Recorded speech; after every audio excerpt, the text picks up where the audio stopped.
रागद्वेष के विजेता, मोक्ष मार्ग के प्रतिपादक, चरम तीर्थंकर श्रमण भगवान महावीर स्वामी के चरणों में कोटि कोटि वंदन करते हुए एका भवावतारी, चर्चा चक्रवर्ती, भीष्म प्रतिज्ञाधारी, अखंड बाल ब्रह्मचारी आचार्य सम्राट पूज्य श्री जयमल जी महाराज साहब के चरणों में कोटि कोटि वंदन करते हुए उन्हीं के 11वें पट्टधर आचार्य सम्राट पूज्य श्री सुखचंद्र जी महाराज साहब, आगम विवेचक, पंडित रत्न, उग्र विहारी, वचन सिद्ध साधक, वर्तमान आचार्य प्रवर श्री पार्श्वचंद्र जी महाराज साहब, घोर तपस्वी उपाध्याय प्रवर श्री गुणवंत चंद्र जी महाराज साहब, मेरे नंदा के आयाम मम जीवन उद्धारक परम पूज्य गुरुदेव डॉक्टर श्री पदम चंद्र जी महाराज साहब के चरणों में कोटि कोटि वंदन करते हुए सभी गुरु भगवंतों के चरणों में वंदन करते हुए गुरुदेव की क्या कैसे आत्मबंधुओं, अनंत ज्ञानी, अनंत दर्शी तीर्थंकर प्रभु महावीर, जिन्होंने संसार के भव्य प्राणियों को जिनवाणी के माध्यम से बोध दिया। निरंतर 4 दिन से विवेचना चल रही है। अंतगत दशा सूत्र के 3 वर्ग का हमने विवेचन सुना। पहले वर्ग के अंदर हमने गौतम कुमार आदि 10 राजकुमारों के जीवन के बारे में, उनके सिद्ध बुद्ध मुक्त होने पर हमने भावपूर्वक उनको वंदन नमन किया। दूसरे वर्ग के अंदर हमने 8 राजकुमारों के बारे में भी चिंतन किया और उन्होंने किस तरह से अपने आत्मा का कल्याण किया, किस तरह से उन्होंने अपने जीवन को अंतकृत कर दिया, उसके बारे में भी हमने विवेचन सुना था। तीसरे वर्ग के अंदर अनेक सेनाधिक जो 6 राजकुमार, सारण कुमार और भी अनेक जो राजकुमार थे, दारुक, सारण, दुमुक, सुमुक आदि जो 6 राजकुमार थे, उनके बारे में भी हमने चिंतन किया। और कल हमने गजस कुमार मुनि का जीवन के बारे में हमने चिंतन किया कि किस तरह से गजस कुमार मुनि ने अपने जीवन को कृतार्थ कर दिया। निरंतर विवेचना चल रही है और अब तक हमने तीसरे वर्ग तक का विवेचन हमने सुना। आज हम आगे बढ़ेंगे चौथे वर्ग की ओर।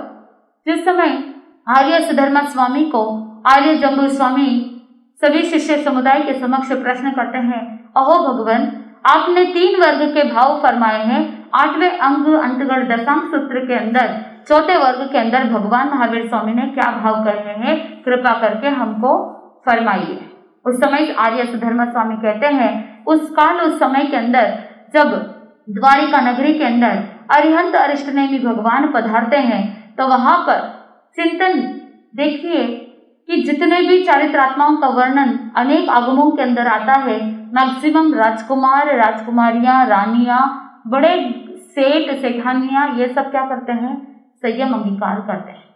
प्रचुर मात्रा के अंदर धन, वैभव, संपत्ति के लिए कोई कमी नहीं है, लेकिन जिस समय वो जान जाते हैं, संसार की असारता को समझ जाते हैं, उस समय मन के अंदर यही चिंतन रहता है कि मुझे सर्व दुखों से क्या करना है, मुक्त होना है। उत्तराध्ययन सूत्र के 19वें अध्ययन के अंदर 16वीं गाथा के अंदर कहा, जन्मम दुखम जरा दुखम रोगाया मरणानिया अहो दुखो हु संसारो जब तक की संति जंतु। भगवान महावीर स्वामी कहते हैं कि संसार के अंदर 4 दुख है। कितने?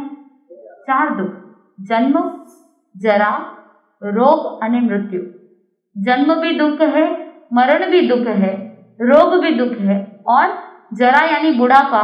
ये संसार के अंदर ये 4 दुख है और ये संसार संपूर्ण रूप से जन्म, मरण, बुढ़ापा, रोग, इन 4 के कारण से क्या है, दुखी है। इसीलिए ये दुखमय संसार है। लेकिन आप जितना ज्यादा सुख की खोज के लिए भागते हैं, दौड़ते हैं, लेकिन हाथ में क्या आता है? आप नहीं चाहते हैं कि आपको दुख मिले, लेकिन हमेशा क्या होता है, जितने ज्यादा आप सुख के लिए दौड़ लगा रहे हैं, लेकिन हाथ में दुख इसीलिए आ रहा है क्योंकि वास्तव के अंदर सच्चा सुख वो नहीं जो आप ढूंढ रहे हैं। जो वास्तव के अंदर सुख है, उस सुख को हमने जाना नहीं, पहचाना नहीं, समझा नहीं। हम जानते हैं कि संसार के अंदर सुख नहीं, फिर भी इस भौतिक सुख के लिए क्या करते हैं, कामना करते हैं, कोशिश करते हैं कि थोड़ा सा सुख मिल जाए, थोड़ी सी अनुकूलता हो जाए, थोड़ा सा सब कुछ सुविधा में बन जाए। लेकिन भगवान कहते हैं कि जो बाहर सुख ढूंढता है उसको सुख प्राप्त होने वाला सुख तो भीतर है। बाहर खोजने से भीतर का सुख नहीं मिल सकता। इसीलिए जितने भी ये राजकुमार, राजकुमारियां जब भगवान की देशना सुनते हैं तो संसार की असारता को जान जाते हैं और ये समझ जाते हैं, इस भेद विज्ञान तक पहुंच जाते हैं कि अपकता विकता है, यानी आत्मा ही कर्मों का करता है और आत्मा से ही क्या करना पड़ता है, इन कर्मों को भोगना पड़ता है। जब इस मंत्र को जान जाते हैं, जब इस सूत्र को भीतर उतार लेते हैं उसके बाद आत्मा और बाहर जो जड़ पुद्गल है, इन दोनों से संबंध क्या हो जाता है, विच्छेद हो जाता है, अलग हो जाता है। जब तक इस सत्य तथ्य को नहीं जानते हैं, हम जीवन में क्या कर रहे हैं, टाइम पास कर रहे हैं। गुरुदेव के मुखारविंद से मैंने एक छोटा सा प्रसंग सुना था। एक बार ट्रेन के अंदर दो व्यक्ति ट्रैवल कर रहे थे। ट्रैवल करते करते आप भी क्या करते हैं, जब ट्रैवल करते हैं तो आपस में आसपास में बात करते हैं, लेकिन अमेरिकन को देखा है बात तो करते ही नहीं है, वो अपने ही मोबाइल में घुसे रहते हैं या अपने ही किंडल के अंदर घुसे हुए रहते हैं, पढ़ने में लगे हुए रहते हैं, किसी से आपस में बात बहुत कम करते हैं, जितनी आवश्यकता हो उतनी बात करते हैं। भगवान महावीर स्वामी का वो सिद्धांत था कि श्रावक जी कम बोले, श्रावक जी आवश्यकता होने पर बोले, श्रावक जी सूत्र सिद्धांत युक्त बोले, हितकारी भाषा बोले, कटुवचन मर्मकारी भाषा नहीं बोले।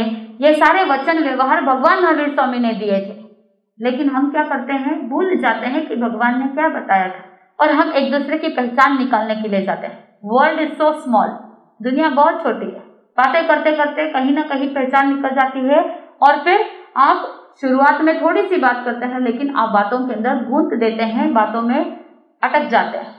तो ठीक वैसे ही ट्रेन में दो व्यक्ति ट्रैवल कर रहे थे। आपस में पूछा कि भाई तुम कहाँ जा रहे हो। किसी ने बताया कि वो सामने वाला व्यक्ति बोलता है कि मैं तो मुंबई जा रहा हूँ। तो वो सामने वाला दूसरा व्यक्ति कहता है क्या बात है, कितना अच्छा कोइंसिडेंस है, मैं भी कहाँ जा रहा हूँ, मैं भी मुंबई ही जा रहा हूँ। उस समय पूछता है कि मुंबई में तुम कौन से एरिया में रहते हो। वो सामने वाला व्यक्ति अमुक अमुक एरिया बताता है, तो वो दूसरा व्यक्ति भी कहता है वाओ, मैं भी उसी एरिया में जा रहा हूँ। उस एरिया में आप कहाँ रहते हो। वो बताता है कि मैं अमुक अमुक अपार्टमेंट में रहता हूँ। तो सामने वाला व्यक्ति कहता है मैं भी उसी अपार्टमेंट में रहता हूँ। फिर पूछते हैं कि उस अपार्टमेंट में अपार्टमेंट नंबर कौन सा है, कौन से अपार्टमेंट में रहते हो, कौन से फ्लैट में रहते हो। तो फ्लैट नंबर भी बता दिया। तो वो सामने वाला व्यक्ति कहता है मैं भी उसी फ्लैट में रहता हूँ। कहने का तात्पर्य है कि दोनों क्या है, एक ही फ्लैट के अंदर रहते हैं, एक ही अपार्टमेंट में रहते हैं। फिर ये बिना मतलब की बातें ट्रेन के अंदर, और जो लोग सुन रहे थे बातों को, तो एक व्यक्ति को बड़ा आश्चर्य हुआ कि ये भी कोई बात करने का विषय है। तो उस समय उस व्यक्ति ने पूछ लिया कि भाई जब तुम दोनों एक ही फ्लैट में रहते हो, एक ही घर में रहते हो, तो फिर ये सारा कॉन्वर्सेशन किसके लिए। तो उस समय कहते हैं कि भाई हम तो ऐसे ही टाइम पास कर रहे थे, ट्रेन में बैठे बैठे बोर हो रहा था, इसीलिए टाइम पास कर रहे थे। वैसे देखा जाए तो हम दोनों क्या है, पिता पुत्र है। चिंतन कीजिए कहीं हम भी हमारे जीवन में क्या नहीं कर रहे हैं, हम भी हमारे जीवन में कहीं इसी तरह का टाइम पास तो नहीं कर रहे हैं। आगमकार कहते हैं कि अगर संसार के सत्यता को नहीं जाना, अगर आत्मा के बोध को नहीं पहचाना, आत्मज्ञान को प्राप्त नहीं किया, समय ज्ञान समय दर्शन की जो लैबोरेटरी है, इस लैबोरेटरी के अंदर अगर हमने अपने आप को कसौटी में खरा नहीं उतारा, तो क्या हो सकता है। आप ही चिंतन कीजिए कहाँ पर सत्य है, कहाँ असत्य है। और जब व्यक्ति समय ज्ञान और समय दर्शन की प्रयोगशाला में प्रवेश कर जाता है, तो वहां पर सत्य असत्य का, क्षीर नीर का, यानी दूध और पानी के अंदर जो अंतर होता है, जहां पर सोना और पीतल का जो डिफरेंस होता है और सही और गलत की पहचान होती है, उस कसौटी तक खरा उतर जाता है। और जो साधक है वो उसके जीवन बहुत पारदर्शी बन जाता है। वो क्लियरली देख सकता है कि मेरी आत्मा के लिए क्या सही है और क्या गलत है। इसीलिए भगवान ने कहा राग और द्वेष से मुक्त हो जाओ।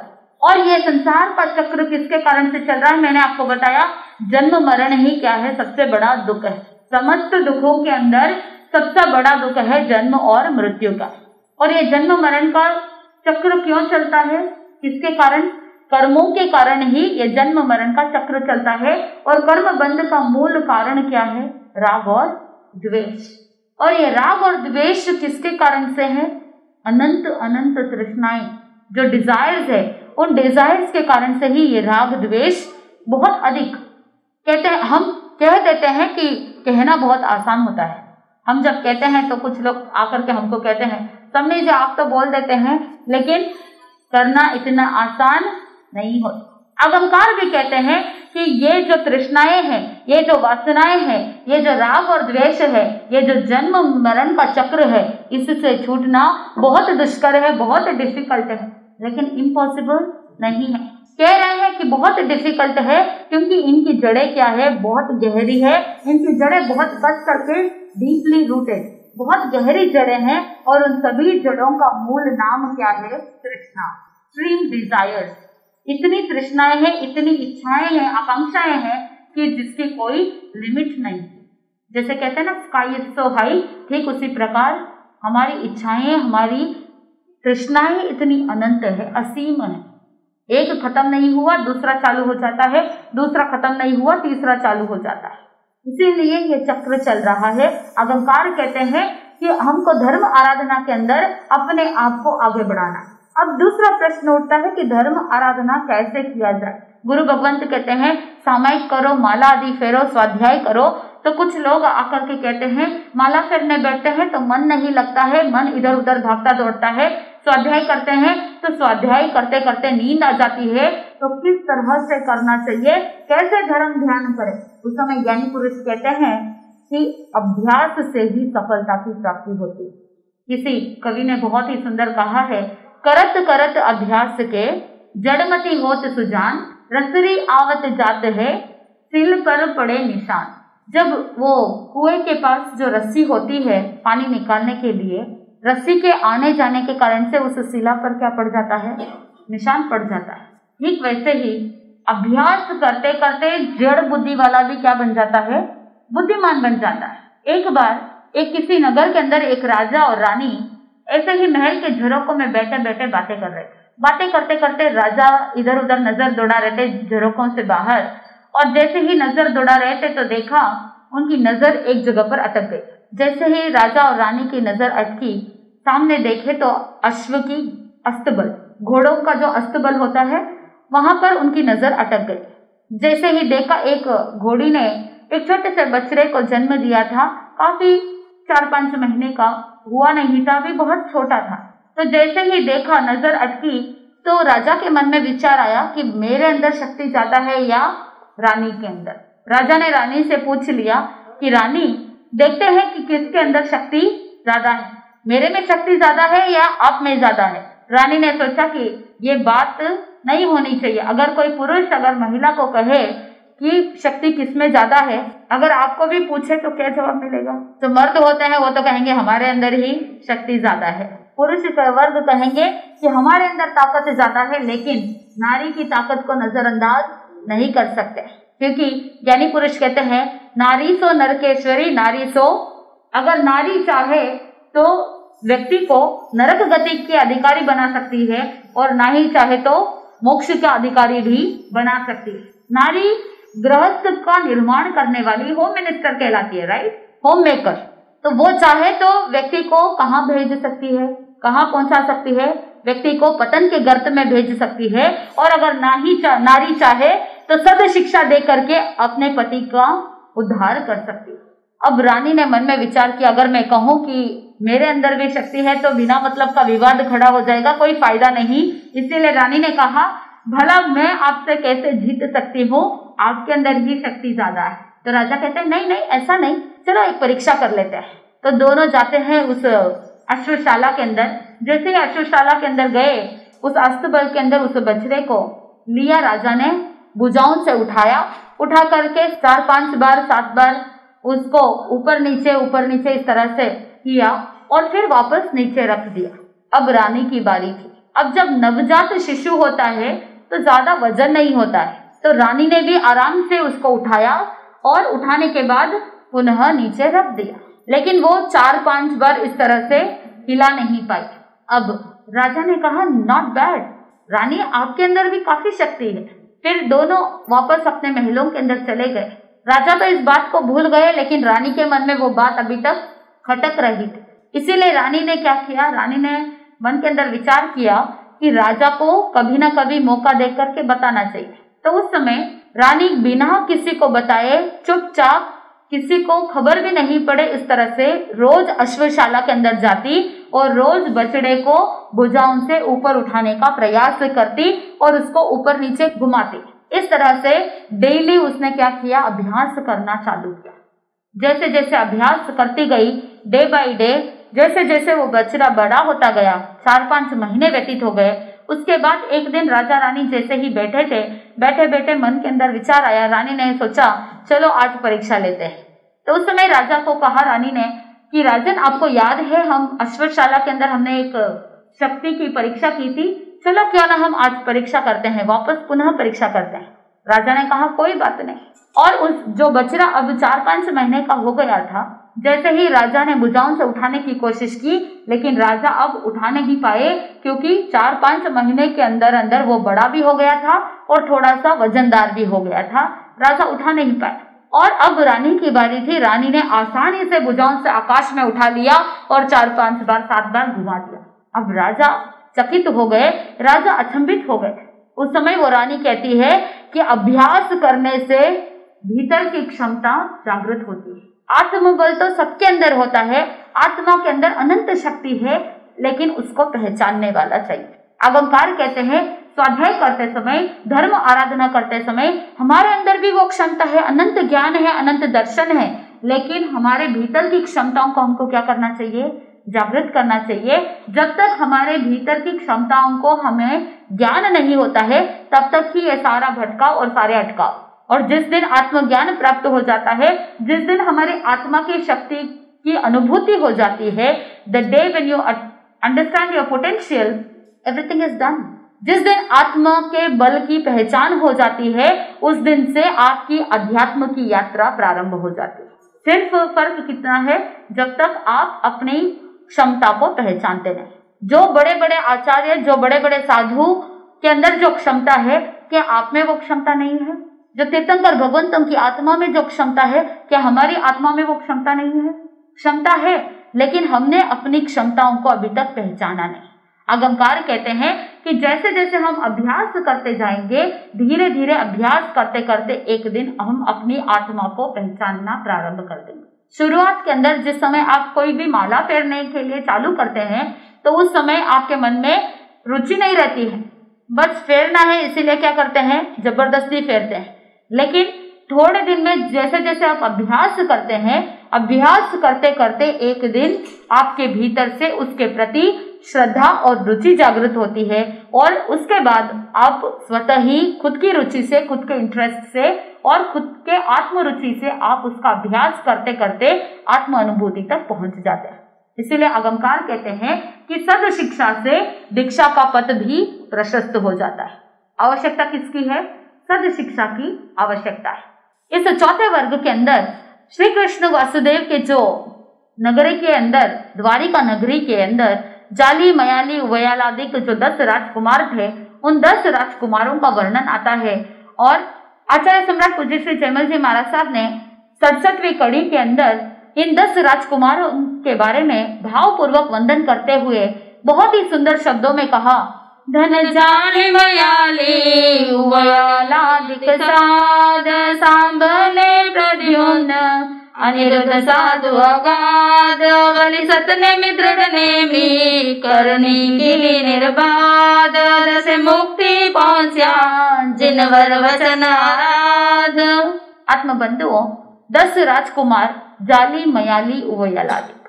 जाली, मयाली, उभयालादिक ये जो 10 राजकुमार है, इन्हीं 10 राजकुमारों के नाम से चौथे वर्ग के अंदर 10 अध्ययन कहे गए हैं। पहले वर्ग के अंदर 10 अध्ययन, दूसरे वर्ग के अंदर 8 अध्ययन, और तीसरे वर्ग के अंदर 13 अध्ययन, और चौथे वर्ग के अंदर 10 अध्ययन कहे गए हैं, जिसमें 10 अध्ययनों के अंदर 10 राजकुमारों के नाम आते हैं। पहले से लेकर के 5वें राजकुमार के जैसे नाम है जाली कुमार, मयाली कुमार, उभयालाई कुमार, पुरुष सेन, बारी सेन। तो ये जो 5 राजकुमार है, ये द्वारिका नगरी के वसुदेव राजा और रानी धारिणी के पुत्र थे। और छठा जो प्रद्युम्न कुमार है, ये प्रद्युम्न कुमार वासुदेव, श्री कृष्ण और उनकी महारानी पटरानी रुक्मिणी के पुत्र थे प्रद्युम्न कुमार। 7वें शांब कुमार श्री कृष्ण, वासुदेव और जाम्बवती का पुत्र था। अनिरुद्ध कुमार प्रद्युम्न कुमार और वैदर्भी का पुत्र था। और सतनेमी, दृढ़नेमी ये दोनों समुद्र विजय जी और शिवा देवी के पुत्र थे। जैसे आपको बताया गया था, सतनेमी, दृढ़नेमी, रथनेमी और अरिष्टनेमी ये चारों समुद्र विजय जी और शिवा देवी के अंगजात थे। तो जिस समय समुद्र विजय जी और शिवा देवी के अंगजात अरिहंत अरिष्टनेमी भगवान जब दीक्षा लेने के बाद विचरण करते करते, जब सर्वज्ञ सर्वदर्शी बनने के बाद द्वारिका नगरी के अंदर पधारते हैं, तो उस समय जाली मयाली वयालादि के जो 10 राजकुमार हैं, इन्होंने भगवान अरिहंत अरिष्टनेमि के दर्शन वंदन के लिए वहां पर रेवतगिरी के नंदन वन के अंदर पधारते हैं। और जब भगवान की देशना सुनते हैं, देशना सुनी केवल एक देशना। अब आप मुझे बताइए, पिछले 4 दिनों से हम अंतगढ़ सूत्र की वांछना कर रहे हैं, 4 दिनों से हम कितने ही राजकुमारों के सिद्ध बुद्ध मुक्त होने की बात हम सुन रहे हैं, उनके जीवन चरित्र को पढ़ रहे हैं, तो सभी के अंदर एक ही उल्लेख आया कि सभी ने क्या किया, एक देशना सुनी और वैराग्य को प्राप्त किया और सिद्ध बुद्ध मुक्त हो गए संयम की पालना करते हुए। Is that so easy?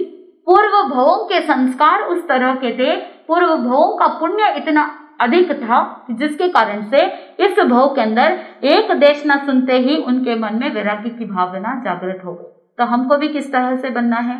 हमको भी हलुकर्मी बनना है, हमको भी सरल बनना है कि जब गुरु भगवंत देशना देवे, जब गुरु भगवंत प्रभु की वाणी फरमाए तो हमारे मन में भी क्या आवे, विरक्ति की भावना आए और 3 मनोरथ का चिंतन करे।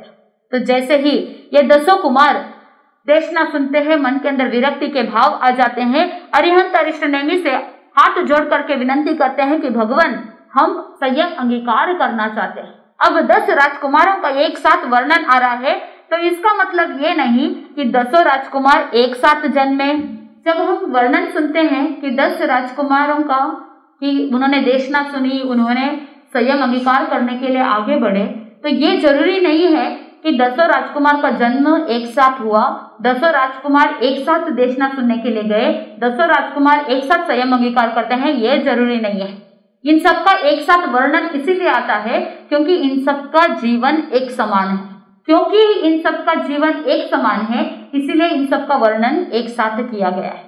लेकिन इन सबका टाइम पीरियड अलग अलग था, इन सबका दीक्षा लेने का टाइम पीरियड भी अलग अलग था, लेकिन जानने के लिए यही जाना जाता है कि इन सब के परिणाम एक जैसे थे, इन सबका जीवन भी एक समान था।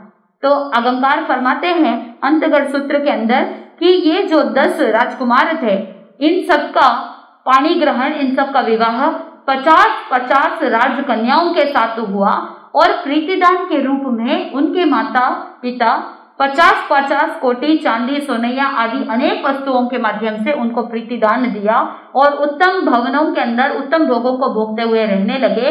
लेकिन जब भगवान की वाणी सुनते हैं तो इतनी धन वैभव संपत्ति होते हुए भी एक झटके में सब छुटका कर क्या करते हैं, संयम अंगीकार करते हैं, 11 अंग सूत्र का अध्ययन करते हैं। ज्ञान प्राप्त करने के बाद आगे 16 वर्ष तक संयम की पर्याय के अंदर उत्कृष्ट संयम की पालना करते करते एक समय ऐसा आता है जब वो तपस्या करते करते जब शरीर के कृष्ण काय हो जाता है, उस समय उन्होंने मन के अंदर चिंतन किया, विचार किया और विचार करने के पश्चात शत्रुंजय पर्वत पर 1 मास के लिए संथारा ग्रहण कर सलेखना करते हुए सिद्ध बुद्ध और मुक्त हो गए। तो हम सबको उन सभी राजकुमार जो मुनि बन गए, जाली मयाली वयालादि के जो 10 राजकुमार हुए थे, उन सब ने उत्कृष्ट रूप से संयम की पालना की। धन्य है ऐसे राजकुमार जो अपने सारे वैभव का त्याग करके अपनी आत्मा का कल्याण करते हैं। अब श्री कृष्ण वासुदेव ने देखा कि धन्य है ये जाली मयाली वयालादि को जो 10 राजकुमार है, ये बहुत धन्य है क्योंकि इन्होंने क्या कर लिया, अपनी आत्मा का कल्याण कर लिया। मैं अधन्य हूँ, मैं अभाग्य हूँ कि मैं एक संयम का पालन भी नहीं कर सकता, मैं दीक्षा भी ग्रहण नहीं कर सकता। मैं जानता हूँ कि ये संसार असार है, फिर भी मैं संयम अंगीकार नहीं कर पा रहा हूँ।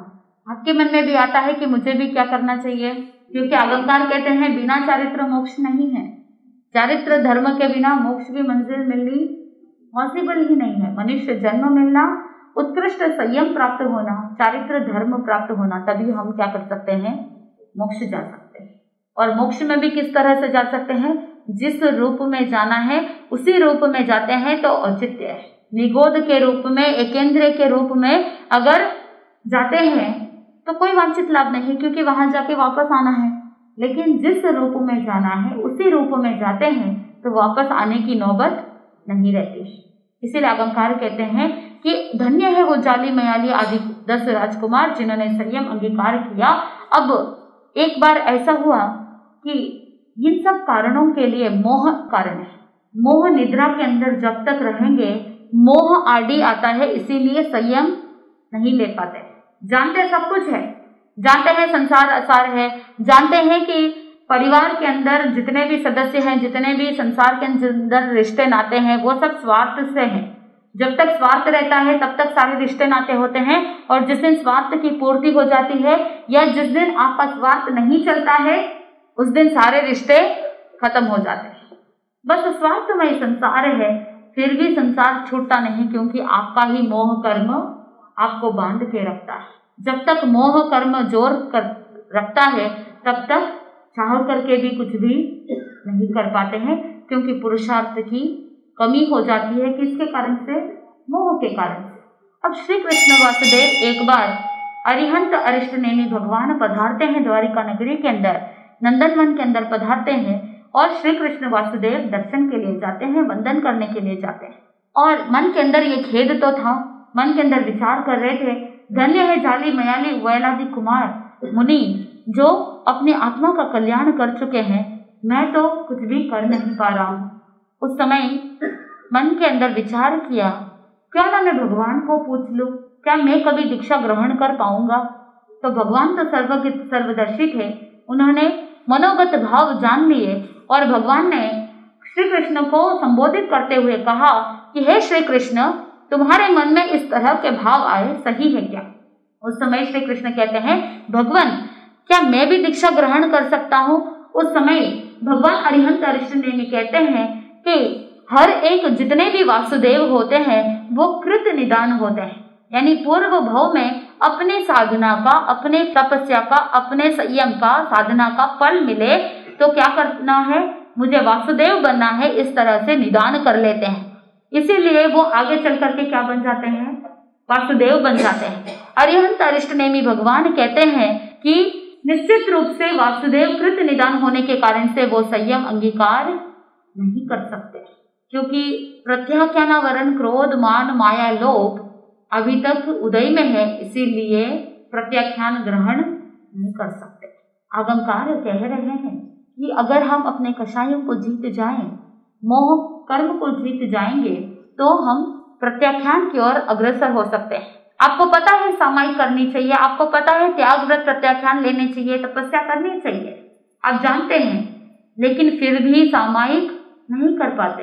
इसके कारण मोहनीय कर्म। आप जानते हैं सामायिक करना श्रेष्ठ है, और धर्म जिनवाणी श्रवण कर लेते हैं, माला फेर लेते हैं, ऐसे ही बैठे बैठे माला फेर लेंगे, किताबें पढ़ लेंगे, स्वाध्याय कर लेंगे, आगम की वाणी का पठन पाठन कर लेंगे, लेकिन फिर भी सामायिक नहीं करते हैं। दया पौषध आदि संवर आदि नहीं करते हैं। क्यों नहीं करते हैं? क्योंकि त्याग व्रत प्रत्याख्यान नहीं ले पाते हैं। मोहनीय कर्म प्रत्याख्यान वरण चतुष्क जोर मार रहा है। इसीलिए वहां पर भगवान ने कहा कि कृत निदान होने के कारण से नहीं ले सकते।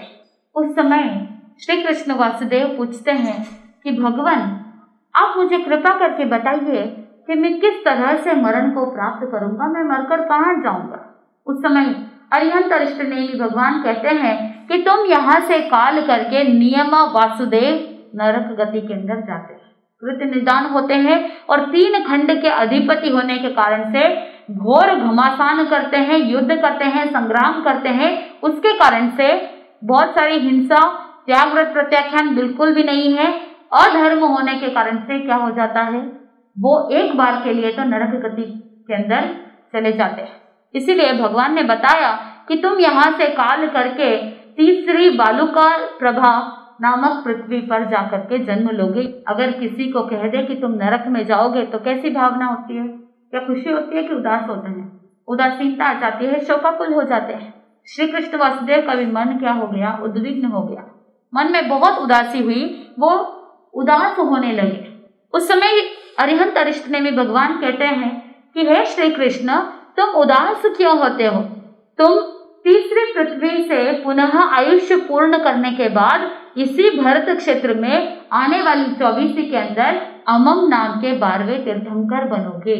जैसे ही ये बात सुनी मन प्रफुल्लित हो गया, हर्ष उल्लास से भर गए, और उसी समय वो अपने आसन से खड़े होकर के 7-8 कदम पीछे जाते हैं और पीछे जाकर के सिंहनाद करते हैं और भगवान को वंदन करके पुनः अपने स्थान पर बैठ जाते हैं। कितने हर्ष का विषय है कि आने वाली 24 के अंदर तीर्थंकर बनना, तीर्थंकर नाम कर्म का उपार्जन करना अपने आप में श्रेष्ठ है।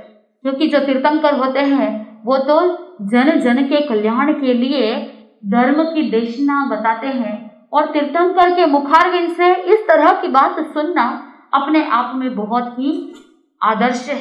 इस हर्ष को सुनने के बाद भगवान से श्री कृष्ण वासुदेव ने पूछा कि भगवान मेरी मृत्यु किसके हाथों होगी? तो उस समय भगवान ने बताया कि तुम्हारी मृत्यु तुम्हारे भाई जरा कुमार के हाथों होगी। जरा कुमार के बाण के माध्यम से तुम्हारी मृत्यु हो जाएगी। लेकिन श्री कृष्ण वासुदेव ने पुनः पूछा कि मेरी मृत्यु द्वारिका नगरी के अंदर ही होगी या कहाँ होगी? तो श्री कृष्ण वासुदेव के प्रश्न के उत्तर के लिए भगवान ने बताया कि द्वारिका नगरी तो तुम्हारे से पहले ही क्या हो जाएगी? विनाश हो जाएगी। तुम्हारी मृत्यु तो बाद में होगी। जैसे ही ये बात सुनी वो समझ नहीं पाए और वो स्तंभित हो गए। फिर थोड़ी ही देर में अपने आप को संभाला। सोने की द्वारिका नगरी साक्षात देवलोक के समान और देवताओं के द्वारा निर्मित 12 योजन लंबी 9 योजन चौड़ी ये द्वारिका नगरी का विनाश, जो स्वर्ण से बनी हुई है सोने की नगरी, ऐसी सोने की नगरी का विनाश तो वो सहन नहीं कर पाए और श्री कृष्ण वासुदेव ने तुरंत दूसरा प्रश्न खड़ा कर दिया कि भगवान द्वारिका नगरी का विनाश जो होने वाला है वो किस किस कारण से होगा? तो उस समय भगवान ने बताया 3 कारणों से द्वारिका नगरी का विनाश होगा। सबसे पहले द्वैपायन ऋषि, दूसरा है मदिरा और तीसरी अग्नि। ये 3 कारण है भगवान ने बताया है। इन 3 कारणों से द्वारिका नगरी का विनाश होगा। अगर आप वहां उस समय होते तो क्या करते? अगर आपको पता है कि अमुक अमुक कारणों से ये प्रॉब्लम्स आ सकती है तो आप जनरली क्या करते हैं? उन सब रीजंस को अवॉइड करने की कोशिश करते हैं। अगर कारणों को जान करके उसको अवॉइड करने का अगर प्रयास नहीं करते हैं तो उन व्यक्तियों को मूर्ख ही कहना है। ठोकर लगते एक ही समझे चतुर सुजान, ठोकर पर ठोकर लगे मूर्ख न पावे ज्ञान। आचार्य श्री लालचंद जी महाराज साहब कहा करते थे ठोकर लगते एक ही समझे चतुर सुजान। जो सज्जन व्यक्ति होता है वो जीवन में एक बार ठोकर खाता है तो समझ जाता है, लेकिन ठोकर पर ठोकर खाता है तो वो मूर्ख ज्ञान को प्राप्त नहीं करता है। जो सज्जन व्यक्ति होता है एक बार ठोकर खाता है तो ज्ञान प्राप्त कर लेता है कि मुझे इस तरह से कार्य वापस नहीं करना है।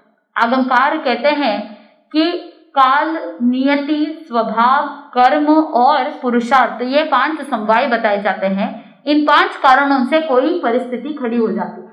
तो इन 5 कारणों में से एक कारण मुख्य होता है, बाकी सारे गौण हो जाते हैं। कुछ परिस्थितियों में कुछ मुख्य होगा, कुछ परिस्थितियों में कुछ मुख्य होगा।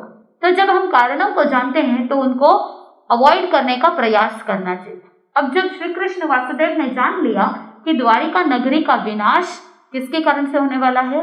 द्वैपायन ऋषि, मदिरा और अग्नि। समोवसरण के अंदर जरा कुमार भी बैठा था।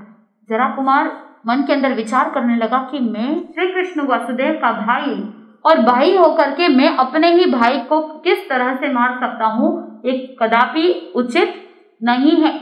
इसीलिए जरा कुमार वहां से निकल जाता है, अपने हाथों में एक धनुष और बाण लेकर के वो वहां से प्रस्थान करता है।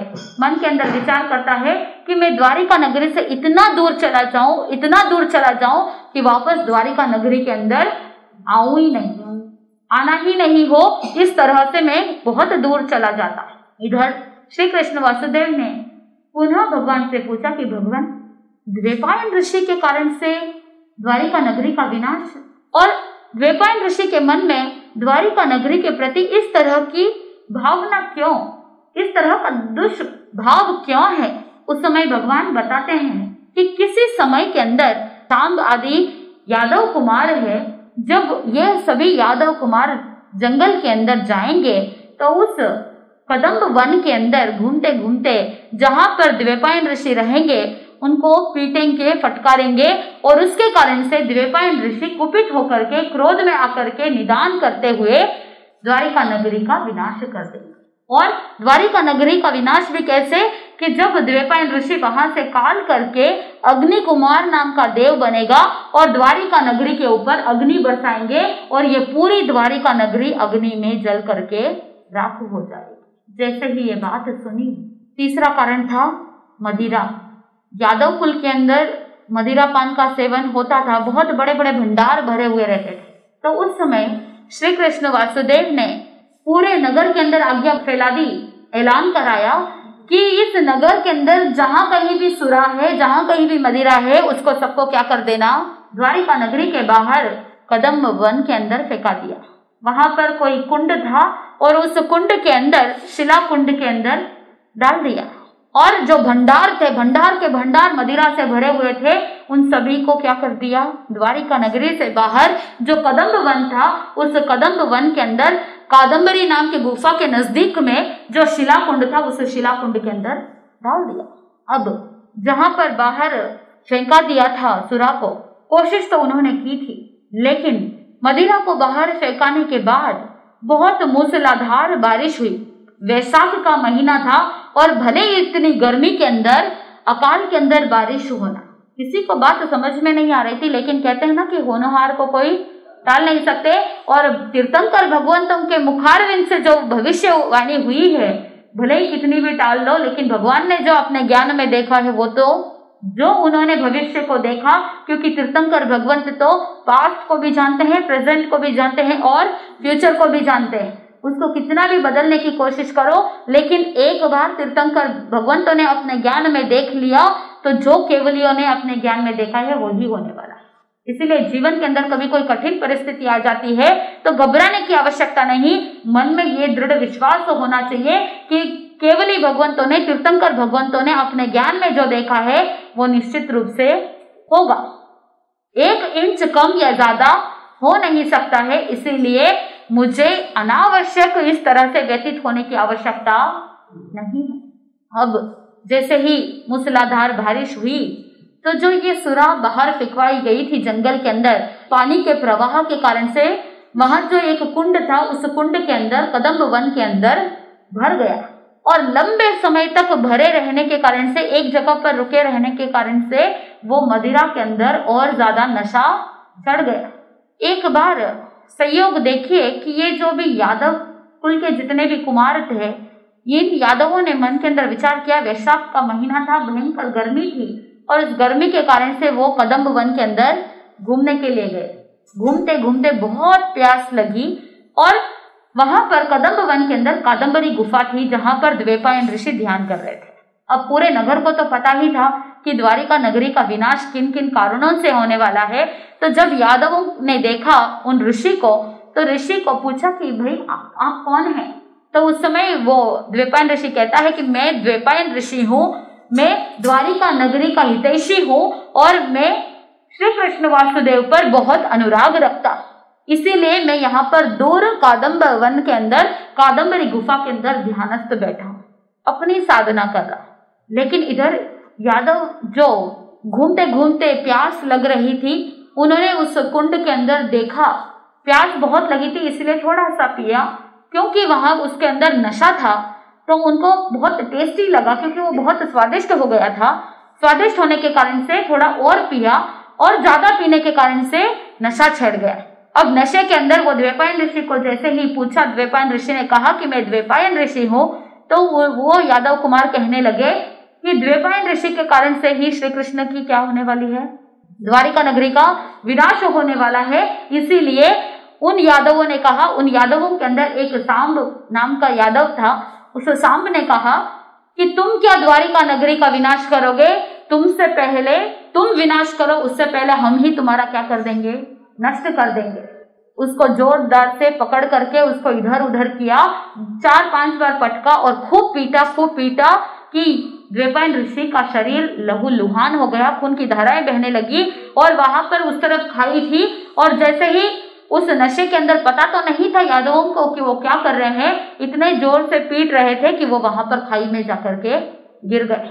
वहां पर द्वैपायन ऋषि को भयंकर क्रोध आया और क्रोध आने के कारण से उन्होंने निदान कर लिया और जोर से उस क्रोध के अंदर शाप दिया कि मेरी तपस्या का फल मिले तो मैं इस द्वारिका नगरी को और समस्त यादवों को नाश करने वाला बनो। निदान कर लिया।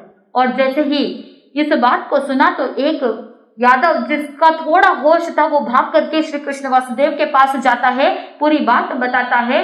तो श्री कृष्ण वासुदेव और बलराम दोनों क्या करते हैं, वहां पर आकर के द्वैपायन ऋषि से माफी मांगते हैं। इतने बड़े वासुदेव 3 खंड के नाथ हैं, लेकिन स्वभाव कितना क्षमाशील था कि वहां पर श्री कृष्ण वासुदेव आकर के द्वैपायन ऋषि से हाथ जोड़ करके क्षमा मांग रहे हैं कि भूल हो गई, माफ कर दीजिए। उस समय द्वैपायन ऋषि कहते हैं अब तो मैंने निदान कर लिया है, मैं कुछ भी नहीं कर सकता, लेकिन मैं वचन देता हूं कि तुम्हें और बलराम को मैं बचा लूंगा। वहां से काल करने के बाद द्वैपायन ऋषि अग्नि कुमार नाम का देव बन जाता है। इधर श्री कृष्ण वासुदेव का चिंतन और ज्यादा गहरा होता जाता है। मन के अंदर विचार चल रहा है कि द्रव्य मदिरा जितना नुकसान नहीं करती, उससे ज्यादा भाव मदिरा नुकसान करती है। और ये भाव मदिरा कौन सी है? आगमकार कहते हैं कि ये मोह ही भाव मदिरा है। मोह के कारण से व्यक्ति अपना भान भूल जाता है और ये भाव मदिरा ही बहुत ज्यादा अनर्थ कराता है।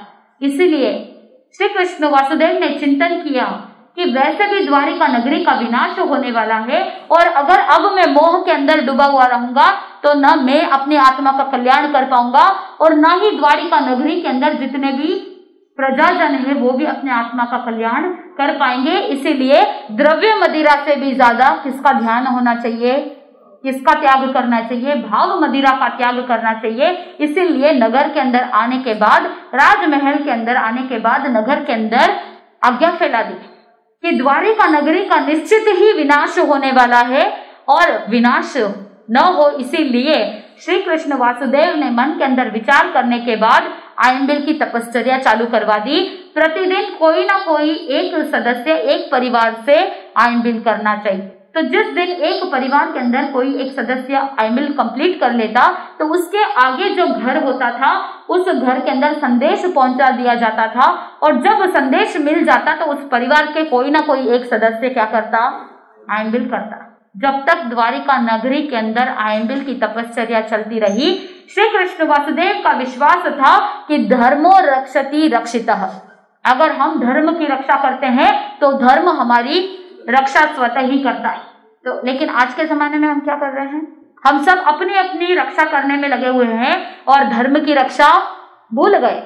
लेकिन चिंतन का विषय है कि अगर धर्म की रक्षा करेंगे तो हमारी रक्षा सुरक्षा अपने आप हो जाएगी, चिंता करने की आवश्यकता नहीं है। इसीलिए आगमकार फरमाते हैं कि जब तक द्वारिका नगरी के अंदर आयंबिल की तपश्चर्या चलती रही तब तक द्वैपायन ऋषि जो अब देव बन चुका था उसने द्वारिका नगरी का बाल विवाह नहीं कर सकता। ताकत ही नहीं है, क्योंकि तपश्चर्या के अंदर, धर्म के अंदर इतनी ताकत है, धर्म के अंदर वो क्षमता है कि देवों की भी वहां पर नहीं चलती। क्योंकि दशकालिक सूत्र के पहले अध्ययन की पहली गाथा के अंदर आता है, धम्मो मंगल मुखितम अहिंसा संचमो तवो देवावितम नमम संति जसा धम्मे सयामण। जो अहिंसा संयम तप रूपी धर्म का शुद्ध रूप से पालन करते हैं, ऐसे साधकों को देवता भी क्या करते हैं, नतमस्तक होते हैं। देवता भी सेवा करते हैं। लेकिन हम क्या करते हैं, हम किसकी सेवा करते हैं, हम किसकी सेवा करते हैं? हम देव देवियों की सेवा करते हैं। तीर्थंकर की सेवा तो दूर भूल जाते हैं, सिद्धों की सेवा नहीं करते, तीर्थंकर भगवंतों की सेवा नहीं करते, धर्म की सेवा नहीं करते। हम किसकी सेवा करते हैं, किसकी सेवा करते हैं? हमने अपने पुरुषार्थ को उनके भरोसे, उनके हवाले रख दिया। लेकिन अगर सही रूप से अहिंसा संयम और तप का, धर्म का पालन करते हैं तो देवता भी नतमस्तक होते हैं। पिछले 4 दिनों से हम अंतगढ़ सूत्र के अंदर कितने सारे ऐसे उदाहरण देखे, कितने सारे ऐसे प्रसंग देखे कि जहां पर वो देव की आराधना कर रहे हैं और देव कहाँ प्रकट हो गए, अठम तप किया और उस तप के प्रभाव से देवता क्या हो गए, नतमस्तक हो गए। चाहे श्री कृष्ण वासुदेव का कल जब हमने सुना था कि उन्होंने हरिनग मेसी देव की आराधना की और आराधना करने के बाद अठम तप के प्रभाव से हरिनग मेसी देव भी प्रकट हो जाते हैं वहां पर। और भी हमने पहले भी सुना था, अनेक ऐसे प्रसंग आए थे जहां पर हमने सुना था कि तपस्या के कारण से देव भी क्या हो जाते हैं, प्रकट हो जाते हैं और नतमस्तक हो जाते हैं। लेकिन हमने धर्म के सत्य को, मर्म को नहीं जाना, इसीलिए हम इधर उधर कंफ्यूज होकर के घूम रहे हैं। आगमकार कहते हैं कि सेवा करो तो अरिहंत भगवंतों की सेवा करो, सेवा करो तो सिद्ध भगवंतों की सेवा करो, जिसके माध्यम से जिसकी सेवा करोगे वैसे बन जाओगे। अगर अरिहंत की सेवा करोगे तो एक दिन क्या बन जाओगे? अरिहंत बन जाओगे। और अगर सिद्ध की सेवा करोगे तो एक दिन सिद्ध बन जाएंगे। हम जब भी किसी गरीब की हेल्प करते हैं तो उसको क्या कहा जाता है? सेवा बोली जाती है या क्या बोला जाता है? सेवा का अर्थ भी नहीं जाना आज दिन तक। उसको सेवा नहीं, उसको अनुकंपा दान कहते हैं। कोई भी एक व्यक्ति कष्ट के अंदर है, डिफिकल्टीज के अंदर है, गरीब है, उसके प्रति आपके मन में क्या आया? करुणा के भाव आए, अनुकंपा का भाव आया, इसीलिए आपने क्या कर दी? मदद कर दी। उसी का नाम है अनुकंपा दान। लेकिन अगमकार कहते हैं दानान श्रेष्ठम अभयपयानम, सभी दानों में श्रेष्ठ है अभय दान देना। तो उस समय श्री कृष्ण वासुदेव ने पूरे नगर के अंदर ऐलान किया और जैसे जैसे आयंबिल की तपस्या होती रही, कहा जाता है कि 16 वर्ष तक निरंतर आयंबिल की तपस्या चलने के कारण से 16 वर्ष तक द्वैपायन ऋषि का कोई जोर द्वारिका नगरी के ऊपर नहीं चला। इधर इस अंतराल के अंदर श्री कृष्ण वासुदेव ने पूरे नगर के अंदर ऐलान किया कि निश्चित रूप से द्वारिका नगरी विनाश होने वाली है, इसलिए जिन जिन को भी संयम अंगीकार करना है क्या कर लो। वैसे भी ये द्वारिका नगरी जल करके भस्म होने वाली है, सभी लोग इस नगरी के अंदर जल करके राख हो जाएंगे। अगर तुम्हें बचना है, अगर तुम्हें अपनी आत्मा का उद्धार करना है तो क्या कर लो? अरिहंत अरिष्टनेमी भगवान के पास संयम अंगीकार कर लो, अपने आप को तुम बचा लोगे। नहीं तो वैसे भी द्वारिका नगरी का ऐसे भी विनाश होने वाला है। और अगर कोई व्यक्ति किसी कारण से पीछे रुक रहा है, अगर कोई जिम्मेदारियां है या कोई हिचकिचाहट है या कोई दायित्व पेंडिंग रह गया है, जिसके कारण से अगर पीछे सरक रहे हो, तो ये श्री कृष्ण वासुदेव उन सभी जिम्मेदारियों को क्या करेगा? निभाएगा। मन के अंदर केवल एक ही विचार था कि मैं दीक्षा नहीं ले सकता, जाली मयाली वयालादिक कुमार जो है वो धन्य है, लेकिन मेरे अंदर वो क्षमता नहीं कि मैं क्या कर सकूं, दीक्षा ले सकूं। लेकिन मैं दीक्षा नहीं ले सकता, दिला तो सकता हूं, मैं सहयोगी तो बन सकता हूं जो दीक्षा ले रहे हैं। इस विचार से पूरे नगर के अंदर ऐलान कर दिया और सभी को क्या किया? कहा जाता है कि हजारों लाखों राजकुमार राजकुमारियां, सेठ सेठानियां और भी अन्य जो सामान्य जन थे, अनेकों ने उस समय अरिहंत अरिष्टनेमी भगवान के पास संयम अंगीकार किया था। और कुछ ऐसे चारित्रात्माएं भी हुए जिन्होंने उसी भाव में कर्मों को काट करके सिद्ध बुद्ध मुक्त हो गए। और कुछ ऐसे भी साधक थे जिन्होंने अपने संसार परिभ्रमण को सीमित कर दिया था, लघु कर दिया था, छोटा कर दिया था, क्योंकि संयम अंगीकार करके उत्कृष्ट संयम की आराधना कर रहे थे। इधर श्री कृष्ण वासुदेव की दलाली तो देखो, उनकी दलाली के सामने तो किसी की दलाली फीकी पड़ जाती है। ऐसी दलाली कोई नहीं कर सकता है।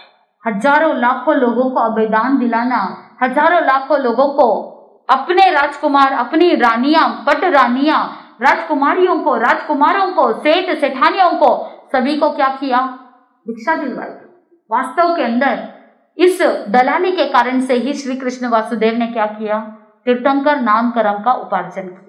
अभयदान देना, दिलाना और देने वाले की अनुमोदना करना, जिससे उत्कृष्ट कर्मों का, शुभ कर्मों का उपार्जन होता है। तीर्थंकर नाम कर्म का उपार्जन श्री कृष्ण वासुदेव ने कर लिया। उनके मन में यही रहता कि मेरे जितने भी रानियां हैं, मेरे जितने भी महारानियां हैं, मेरे जितने भी पुत्रियां हैं, उन सबको भी क्या करूं? संयम के मार्ग पर आगे बढ़ाऊं। क्योंकि ये भाव मदिरा जो है, ये जो भाव नशा है, जो मोह का नशा है, ये नशा मुझे क्या करना पड़ेगा? छोड़ना पड़ेगा। जब तक मोह रहेगा तब तक ही इस संसार के अंदर रुके हुए रहते हैं। जिस दिन मोह कर्म क्षय हो गया, उसके बाद संसार परिभ्रमण सीमित हो जाएगा। क्योंकि जब मोह कर्म क्षय हो जाता है तो बाकी के घाती कर्म फटाफट कुछ समय के अंदर ही अंदर बाकी के घाती कर्म भी क्षय हो जाते हैं। श्री कृष्ण वासुदेव निरंतर इस तरह से प्रेरणा करते हुए एक एक महारानी के लिए उन्होंने कितने बड़े बड़े संग्राम किए थे। चाहे वो रुक्मिणी हो, चाहे पद्मावती हो, चाहे शांभवती हो, जाम्बवती हो, हर एक के लिए भी उन्होंने क्या किया था? एक एक को पाने के लिए इतने बड़े बड़े युद्ध किए थे। लेकिन जब आत्म जागृति का मौका आया, जब मन के अंदर मोह टूट चुका था, उस समय उन्होंने अपने इन श्वासोश्वास के समान जो पटरानी थी, महारानियां थी, उन सबको क्या किया? संयम की ओर आगे बढ़ाया। श्री कृष्ण वासुदेव का नियम था कि उनके इतनी सारी 16,000 रानियां थी, तो डेफिनेटली उनके परिवार भी क्या होगा? बड़ा होगा। तो वहां पर जब भी उनकी कोई पुत्री अगर विवाह योग्य बन जाती, तो उनकी रानियां जो होती थी अपनी पुत्रियों को वस्त्र आभूषणों से सजा करके सुसज्जित करते हुए उनको श्री कृष्ण वासुदेव के पास भेज देते। जब श्री कृष्ण वासुदेव के पास अपनी बेटी सज धज करके आती है, तो श्री कृष्ण वासुदेव को पता चलता है कि अब मेरी पुत्री राजकुमारी विवाह की योग्य बन गई है। अब श्री कृष्ण वासुदेव जानते थे कि विवाह कराएंगे तो इस द्वारिका नगरी का वैसे भी विनाश होने वाला है, तो कोई फायदा नहीं है। वैसे भी वो जान चुके थे कि संसार के अंदर कोई सार नहीं है। वो धन्य मानते थे सभी राजकुमारों को, सभी रानियों को, सभी श्रेष्ठ जनों को जिन्होंने संयम अंगीकार किया था। जब भी पुत्री आती तो उन राजकुमारियों को श्री कृष्ण वासुदेव पूछते कि हे राजकुमारी, तुम्हें जीवन के अंदर राजकुमारी बनना है, रानी बनना है या सेविका बनना है? क्या जवाब मिलेगा? वो राजकुमारी क्या कहेगी कि मुझे तो रानी बनना है, मुझे सेविका नहीं बनना है। सेविका क्यों नहीं? तो श्री कृष्ण वासुदेव कहते हैं कि इस 3 खंड के अंदर, जैसे 3 खंड का नाथ मैं वासुदेव श्री कृष्ण हूं, तो ये सब क्या हो गए? इस 3 खंड के अंदर जितने भी राजकुमार है, जितने भी राजा है, वो सब मेरे सेवक है। तो इस 3 खंड के अंदर कहीं भी विवाह करोगी तो तुम क्या कहलाओगी? सेविका कहलाओगी। इसीलिए अब तुम बताओ कि तुम्हें सेविका बनना है या रानी बनना है? तो उस समय डेफिनेटली क्या कहेंगे? रानी बनना है। तो उस समय श्री कृष्ण वासुदेव कहते हैं कि अगर तुम्हें वास्तव के अंदर तुम्हें उत्कृष्ट बनना है, श्रेष्ठ बनना है, तो तुम क्या करो? अरिहंत अरिष्टनेमी भगवान के पास चले जाओ और संयम अंगीकार कर लो, प्रवज्ञा स्वीकार कर लो, जिससे तुम क्या बन जाओगी? तुम अपने ही आत्मा की रानी बन जाओगे। इस तरह से 1 नहीं, 2 नहीं, कितने ही राजकुमारियों को, कितने ही अपने श्वासोश्वास से ज्यादा प्रिय पुत्रियों को उन्होंने क्या किया? संयम की ओर आगे बढ़ाया। कितने ऐसे माता पिता होते हैं जो अपने बच्चों को इस तरह की शिक्षा देते हैं। श्री कृष्ण वासुदेव अपने रानियों को, अपने राजकुमारियों को, अपने पुत्रियों को स्वयं चल करके इस तरह की प्रेरणा दे रहे हैं कि तुम जाओ, धर्म की आराधना करो, तुम जाओ, संयम के पथ पर आगे बढ़ो। एक रानी को यह मंजूर नहीं था। उस रानी की पुत्री थी केतु सुंदरी। तो जैसे ही वो युवा अवस्था को प्राप्त करती है और विवाह योग्य बनती है, तो श्री कृष्ण वासुदेव के पास भेजना था उसको तैयार करके। तो उस रानी ने अपने पुत्री को कहा कि श्री कृष्ण वासुदेव तुम्हारे पिता इस तरह का प्रश्न करेंगे कि तुम्हें सेविका बनना है या रानी बनना है, तो तुम कहना कि मुझे सेविका बनना है। तुम इस तरह का उत्तर देना कि मुझे रानी नहीं, मुझे सेविका बनना है।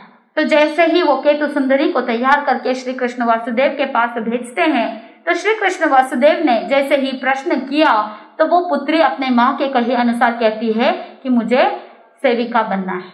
अब श्री कृष्ण वासुदेव ने मन के अंदर विचार किया कि इस तरह से अगर रहेगी तो आने वाली जितनी भी पुत्रियां होगी उन सब के लिए एक शिक्षा देनी है कि वो विवाह का नाम भी त्याग दे और संयम की ओर आगे बढ़ जाए। तो उस समय उस नगर के अंदर एक वीरक नाम का बुनकर था जो बुनाई का काम करता था, कपड़ा बुनता था। तो वीरक नाम के उस बुनकर को बुलाया और उसको पूछा कि भाई तुमने अपने जीवन के अंदर कोई साहस का कार्य किया है?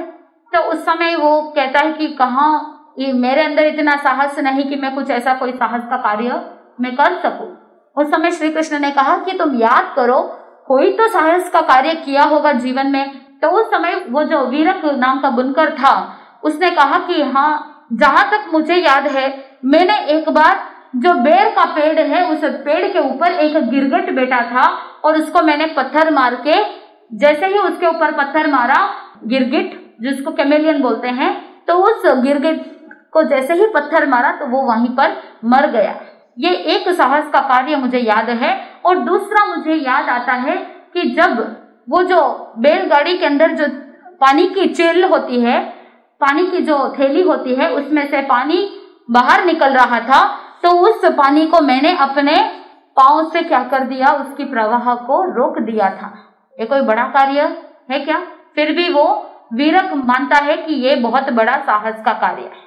फिर वो कहता है कि एक बार एक घड़े के अंदर बहुत सारी मक्खियां अंदर घुस गई थी और अंदर ही अंदर बिन बिना रही थी। मैंने अपने बाएं हाथ से क्या कर दिया, उस मटके को ढक दिया था, उस घड़े को ढक दिया, तो वो सारी मक्खियां अंदर ही अंदर बिन बिना रही थी, वो बाहर किसी को परेशान नहीं कर रही थी। जहां तक मुझे याद है, मेरे हिसाब से ये 3 साहस के कार्य मैंने किए।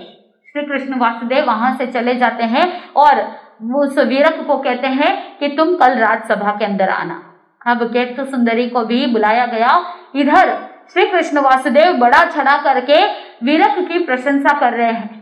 कहते हैं वीरक के अंदर इतना साहस है, भले ही वो क्षत्रिय नहीं है, लेकिन इतना साहस का कार्य उसने किया है कि जहां पर जो लाल फन का जो नाग था, उस लाल फन के नाग को उसने क्या किया, भूशस्त्र से समाप्त कर दिया।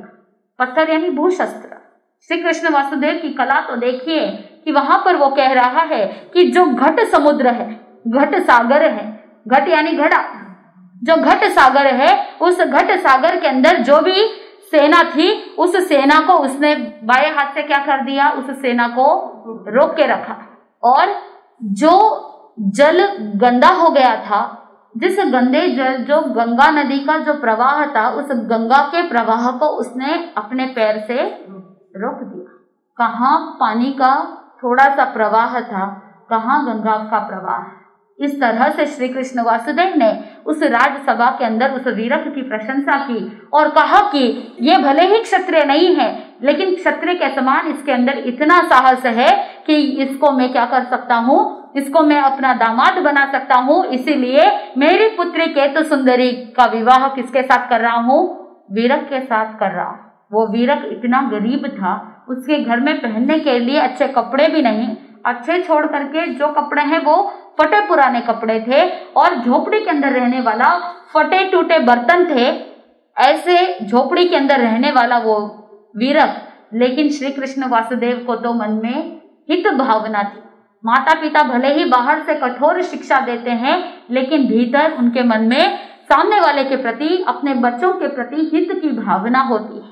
जैसे ही ये बात सुनी, परिवार जन, स्वजन, जितने भी लोग मौजूद थे, वो अचंभित रह गए, आश्चर्यचकित रह गए, विचार करने लगे कि ये कैसा कॉम्बिनेशन है। वहां पर वो वीरक भी हाथ जोड़ करके कहने लगा, राजन, मैं तो इस राजकुमारी के लिए अयोग्य हूँ, मैं इसके साथ विवाह कैसे कर सकता। श्री कृष्ण वासुदेव ने अपने आईब्रोज बोहे चढ़ा करके, आंखें बहुत बड़ी करके डराते हुए कहा कि तुम्हें क्या करना है, तुम्हें इसके साथ विवाह करना है, मैंने कह दिया तो हो गया। किसी के अंदर साहस, श्री कृष्ण वासुदेव के अगेंस्ट बोलने का साहस किसी के अंदर नहीं था। इधर केतु सुंदरी का विवाह हाथों हाथ राजसभा के अंदर उसी समय विवाह करके उसको क्या कर दिया, विदा कर दिया। जैसे ही वीरक केतु सुंदरी को लेकर के आता है अपने उस टूटी फूटी झोपड़ी के अंदर, एक खाट को बिछा करके अपनी जो राजकुमारी, जो पत्नी है केतु सुंदरी को बिठाया, और बिठाने के बाद वो वीरक क्या बन गया, उस रानी का सेवक बन गया, घर का सारा काम वो ही करता। 2 दिन बाद श्री कृष्ण वासुदेव आए, वीरक को पूछा, क्या तुम केतु सुंदरी से घर का सारा काम करवाते हो? तो उस समय वो कहता है कि कहाँ मैं उससे काम कराऊं, वो तो राजकुमारी है, मैं उसका सेवक बन गया हूँ, सारा काम मैं ही करता हूँ, फिर भी वो हमेशा मेरे ऊपर क्रोधित रहती है, मुझ पर चिल्लाती है, मेरे ऊपर हमेशा गुस्सा करती है, पता नहीं मैं उसको कैसे संतुष्ट करूं। उस समय श्री कृष्ण वासुदेव ने उसको धमकाया, कहा कि तुम सारा घर का कार्य किससे करवाओ, केतु सुंदरी तुम्हारी पत्नी है और पति होने के नाते तुम्हें क्या करना चाहिए, जो पति का अधिकार है उसका तो क्या करना चाहिए, उपयोग करना चाहिए। उस समय वो थोड़ा सा हिचकिचाता है, लेकिन श्री कृष्ण वासुदेव के दबाव के सामने वो श्री कृष्ण वासुदेव कहता है, अगर तुमने ऐसा नहीं किया तो मैं तुम्हें कारागृह के अंदर, जेल के अंदर बंदी बना दूंगा। अब मरता क्या ना करता। जैसे श्री कृष्ण वासुदेव चले गए, इधर वीरक ने अगले दिन राजकुमारी को, केतु सुंदरी को उठा करके कहा कि भाई उठो, अब तो उठो और घर का सारा काम करो, घड़ा लेकर के जाओ और पानी भर के लाओ और धान को पीस करके रोटी बनाओ और उसके बाद खा पी करके मेरे साथ कपड़ा बुनने के लिए मेरी हेल्प करो। जैसे ही ये सारी बातें कही, केतु सुंदरी ने कहा तुम्हारा दिमाग तो ठीक है, दिमाग तो फिरा नहीं है। मैं कौन हूँ तुम्हें पता है? मैं श्री कृष्ण वासुदेव की पुत्री हूँ और तुम मुझे ये सारे काम करने के लिए कह रहे हो, ये सब मैं नहीं करने वाली। उस समय वो वीरक कहता है चुपचाप तुम कर लो, नहीं तो ठीक नहीं रहेगा। और 2-3 क्या करता है, 2-3 जमाता है। कहाँ राजकुमारी थी और कहाँ पर वो केतु सुंदरी पिट गई। 2 दिन में परेशान हो जाती है, हताश हो जाती है और वहां से रोते रोते बिलखते बिलखते श्री कृष्ण वासुदेव के पास आती है। राजमहल के अंदर आकर के अपने पिता के चरणों में गिर करके कहती है पिताजी पिताजी मुझे तो सेविका नहीं बनना है। श्री कृष्ण वासुदेव कहते हैं कि तुमने ही चयन किया था, तुमने ही चूज किया था क्या बनना, सेविका बनना। जब तुमने चूज किया था तो मैं क्या कर सकता हूँ? तुम चाहती थी कि सेविका बनो और संसार के अंदर तो जीवन ऐसा ही है। मैंने पहले ही तुम्हें पूछा था कि सेविका बनना है या क्या करना है। उस समय वो हाथ जोड़ करके कहती है मुझसे गलती हो गई, मैं आपकी बात को मानती हूँ। जिस तरह से आपने बाकी सभी पुत्रियों को प्रवज्ञा दिला करके, दीक्षा दिला के उनका उद्धार के लिए आगे बढ़ाया था, कृपा करके मुझे माफ कीजिए और मुझे इस जंजाल से क्या करो, बाहर निकालो। मुझे इस संसार के असारता के बारे में पता चल गया है। अब मैं सेविका नहीं बनना चाहती हूँ, मुझे भी संयम अंगीकार करना है, मुझे भी अरिहंत अरिष्टनेमी भगवान की सेवा में जाना है। जैसे ही ये बात सुनी, श्री कृष्ण वासुदेव ने वीरक से अनुमति मांग करके केतु सुंदरी के साथ साथ कहा जाता है कि अन्य बहुत सारी राजकुमारियों ने अरिहंत अरिष्टनेमी भगवान के पास संयम अंगीकार किया था। इधर जैसे ही ये बात श्री कृष्ण वासुदेव ने जिस तरह से द्वारिका नगरी के अंदर बार बार ऐलान करवाया कि जिस किसी को भी संयम अंगीकार करना है, अरिहंत अरिष्टनेमी भगवान पधारे हुए हैं, जिनको भी दीक्षा लेनी है जा सकते हैं। उस समय उनकी पट रानी पद्मावती, साक्षात श्वासोश्वास के समान पद्मावती रानी, वो भी श्री कृष्ण वासुदेव के पास आकर के कहती है मैंने भगवान की देशना सुनी, मुझे क्या करना है, संयम अंगीकार करना है। चौथे वर्ग के अंदर हमने जाली मयाली वैलादिक कुमार के बारे में हमने सुना किस तरह से उन्होंने संयम अंगीकार किया, और 5वें वर्ग के अंदर किस तरह से द्वारिका नगरी का विनाश होता है। 5वें वर्ग के अंदर ये सारी बातें बताई कि किस तरह से श्री कृष्ण वासुदेव ने इन कारणों को जान करके द्वैपायन ऋषि, अग्नि और मदिरा, इन तीनों से बचने का किस तरह से प्रयास किया। और इस 5वें वर्ग के अंदर 10 अध्ययन है। कल मुझे एक श्रावक जी पूछ रहे थे कि सभी राजकुमारों का ही वर्णन आ रहा है, तो इस 5वें वर्ग के अंदर श्री कृष्ण वासुदेव की 8 रानियां और 2 पुत्र वधुएं, 10 ने क्या किया, संयम अंगीकार किया। पद्मावती, गौरी, गांधारी, लक्ष्मणा, सुसीमा, जाम्बवती, सत्यभामा, रुक्मिणी, ये 8 रानियां थी। और मूलश्री और मूल दत्ता जो श्री कृष्ण वासुदेव और जाम्बवती का पुत्र सांब कुमार था, सांब कुमार की ये पत्नियां थी। सांब कुमार की पत्नियां मूलश्री और मूल दत्ता, इन 10 ने क्या किया था, संयम अंगीकार किया था। आचार्य सम्राट पूज्य श्री जयमल जी महाराज साहब ने अपने इस काव्य रचना के अंदर बड़ी साधु वंदना में इन सतियों को भी वंदन करते हुए कहा, वली कृष्ण रायनी अग्रमहिषी 8 पुत्र बहुदोय संचा पुण्य नटाट जादव कुल सतिया टाल्यो दुख उचाट पहुंची शिवपुर मां ये 6 सूत्र न पाट। आत्मबंधुओं, इस पहले अध्ययन के अंदर पद्मावती रानी का वर्णन आता है कि पद्मावती रानी श्री कृष्ण वासुदेव के पास जाकर के कहती है कि हे राजन, मुझे संयम अंगीकार करना है। मैंने तीर्थंकर भगवंतों की देशना सुनी, मैंने अरिहंत अरिष्टनेमी भगवान की देशना सुनने के बाद मुझे उसके ऊपर श्रद्धा की भावना जागृत हो रही है, प्रतीति हो रही है, इसीलिए आप कृपा करके आज्ञा दीजिए, मुझे क्या करना है, मुझे संयम अंगीकार करना है। जैसे ही श्री कृष्ण वासुदेव ने ये बात सुनी, उस समय जब मोह टूट चुका था, भाव मदिरा का नशा भी टूट चुका था, उसने पद्मावती रानी को क्या किया, आज्ञा दे दी। राजसी के ठाट बाट के साथ श्री कृष्ण वासुदेव साथ जाते हैं और अरिहंत अरिष्टनेमी भगवान के पास जाकर के कहते हैं कि ये मेरी पट रानी पद्मावती मेरे श्वासोश्वास से भी ज्यादा प्रिय है। भगवान में मेरे श्वासोश्वास के समान प्रिय इस पद्मावती रानी को आपके समक्ष समर्पित करता हूं। पद्मावती रानी आर्या यक्षिणी के समक्ष संयम अंगीकार कर लेती है और 11 अंग सूत्र का अध्ययन करते हुए अपनी आत्मा को भावित करती है।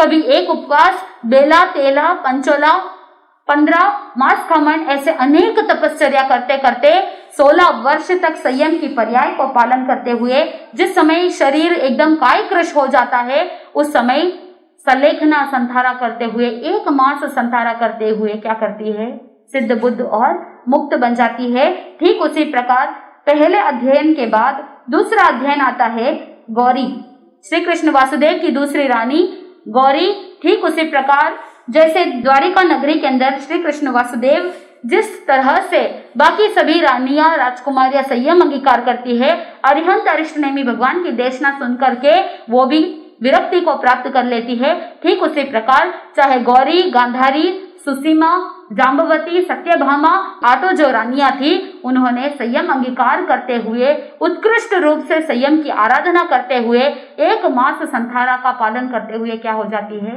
सिद्ध बुद्ध और मुक्त हो जाती है।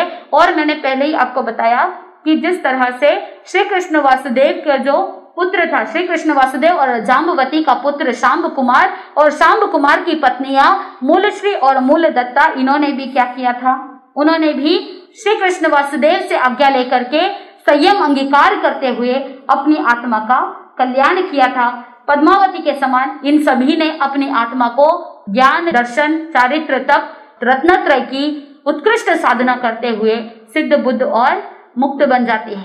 कहने का तात्पर्य है कि इस चौथे वर्ग के अंदर श्री कृष्ण वासुदेव के जो राजकुमार थे, वो सभी राजकुमार क्या होते हैं, दीक्षित हो जाते हैं।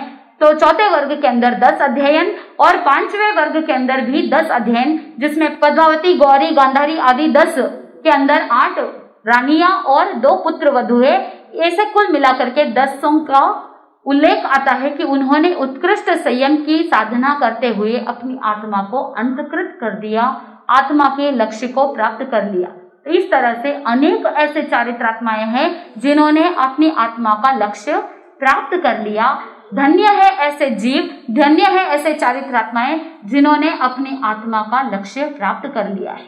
जैसे ही श्री कृष्ण वासुदेव ने देखा कि द्वैपायन ऋषि ने क्या कर दिया है, द्वैपायन ऋषि ने निदान कर लिया है। अब जब पता चलता है कि द्वैपायन ऋषि वहां से काल करने के बाद अग्नि कुमार देव बन जाता है, 16 वर्ष तक आयम्बिल की तपश्चर्या चल रही है। एक दिन, जैसे कहते हैं ना, भरोसे भरोसे में एक दिन पूरे द्वारिका नगरी के अंदर कहीं भी आयम्बिल नहीं हुआ। उस दिन प्रतिदिन अग्नि कुमार देव जो द्वैपायन ऋषि का जीव था, वो प्रतिदिन अग्नि की वर्षा करने का बहुत प्रयास करता था, लेकिन तपस्या के फल के कारण से, धर्म के प्रभाव के कारण से उसका जोर नहीं चलता था।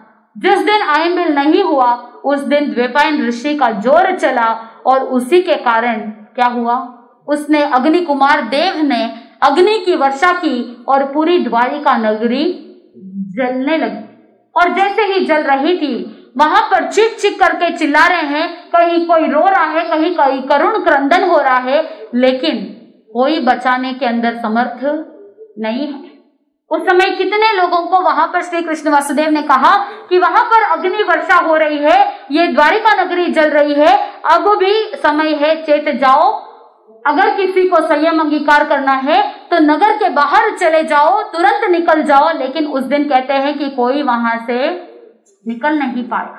सभी लोग उस द्वारिका नगरी के अंदर, वो सोने की नगरी, आजकल तो लकड़ी के मकान होते हैं, ईंटों के मकान होते हैं, अगर इस तरह के मकान जल करके राख हो जाए तो कोई बड़ी बात नहीं, लेकिन वहां पर साक्षात देव द्वारा निर्मित सोने की नगरी जल रही है। और श्री कृष्ण वासुदेव देख रहे हैं अपने माता पिता को, और माता पिता भी क्या हो रहे हैं, महलों के अंदर अग्नि लगी हुई है। उस समय श्री कृष्ण वासुदेव और बलराम जैसे ही देखते हैं तो वहां रथ के जो घोड़े होते हैं, वो घोड़े भी अपने प्राणों को बचाने के लिए इधर उधर भाग रहे हैं। कहा जाता है कि उस दिन श्री कृष्ण वासुदेव और बलराम दोनों जहां पर घोड़े रथ के जुते जाते हैं वहां पर वो स्वयं क्या हो गए, जुत गए। एक तरफ श्री कृष्ण वासुदेव और दूसरी तरफ बलराम दोनों उस रथ को खींच रहे हैं। मन के अंदर विचार किया कि एटलीस्ट हम अपने माता पिता को तो क्या कर लें, बचा लें। रथ के अंदर माता पिता को बिठाया और जैसे ही द्वारिका नगरी के द्वार को क्रॉस करने वाले थे, श्री कृष्ण वासुदेव और बलराम द्वार से बाहर निकले, पीछे रथ को खींच ही रहे थे कि द्वार क्या हो गया, रथ के ऊपर गिर गया और माता पिता वहीं पर अग्नि के अंदर जल करके वहीं पर मृत्यु को प्राप्त कर जाते हैं। श्री कृष्ण वासुदेव और बलराम दोनों इस दृश्य को देख नहीं पाए। संपूर्ण द्वारिका नगरी जल करके राख हो रही है।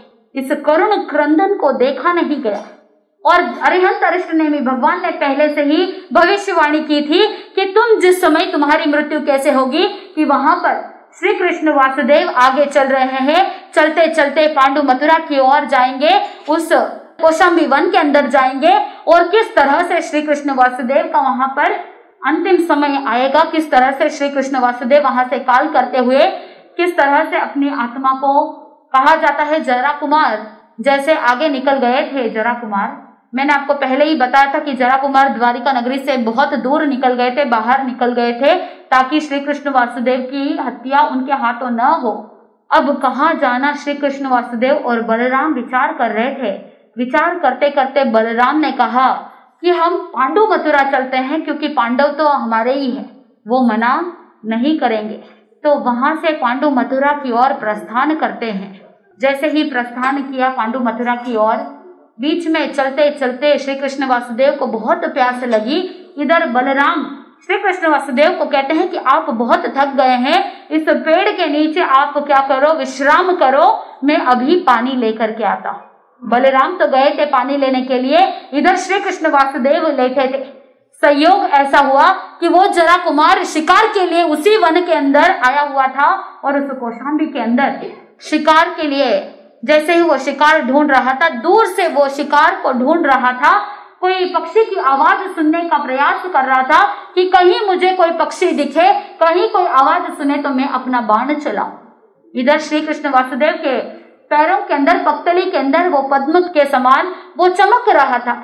उस चमक को देख करके जरा कुमार को लगा कि कोई पक्षी की आंख है, कोई प्राणी की आंख है और उसने तुरंत बाण चलाया और वो बाण कहाँ घुसा, श्री कृष्ण वासुदेव की पक्तली के अंदर घुसा और बहुत भयंकर वेदना हो रही है और भयंकर प्यास लगी हुई है। पानी पानी करते करते अंतिम समय में जब जरा कुमार आता है कि शिकार कहाँ मेरा हुआ, देखा तो श्री कृष्ण वासुदेव जिस चीज से, जिस कार्य से दूर भाग रहा था, वो ही कार्य क्या हो गया, संपन्न हो गया।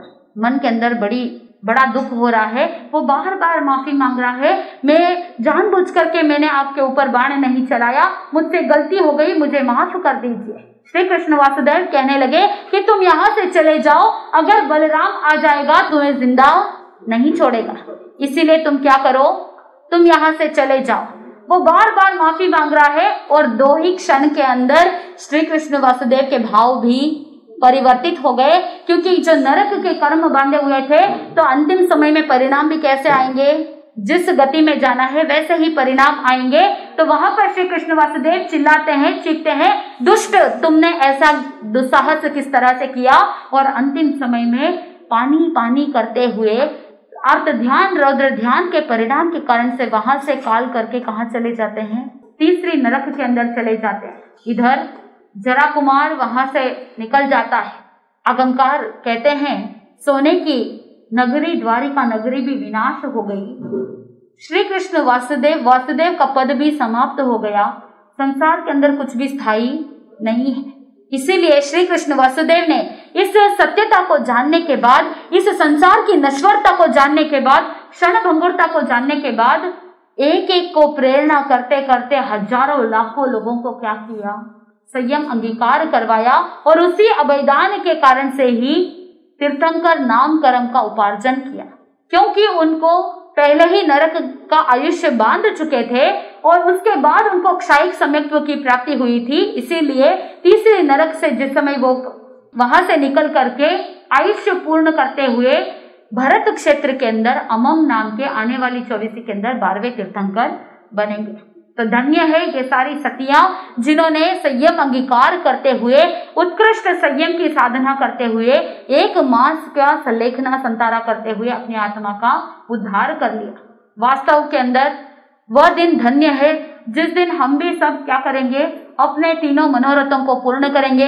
वह दिन धन्य होगा जिस समय आरंभ परिग्रह का त्याग करके संयम के दहलीज पर क्या करेंगे, कदम रखेंगे। और तीसरा मनोरथ का चिंतन यही करना है कि वह दिन मेरा धन्य हो कि जिस दिन मैं अपने शरीर के प्रति जो ममत्व का भाव है, उस ममत्व का भाव त्याग करते हुए, सलेखना संतारा करते हुए पंडित मरण को प्राप्त करूं।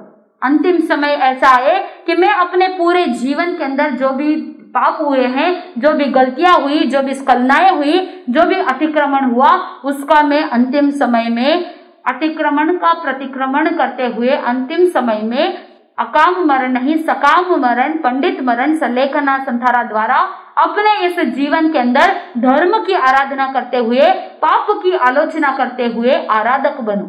अगर अंतिम समय में पापों की आलोचना नहीं करते हैं तो क्या बन जाते हैं, विराधक बन जाते हैं। और विराधक हो जाते हैं तो दुर्गति में जाना पड़ता है। इसीलिए आगमकार कहते हैं कि हम भी उन सतियों के समान, उन राजकुमारों के समान अपने कर्मों की आलोचना करें और कर्मों की आलोचना करते हुए, प्रतिक्रमण करते हुए आराधक बने।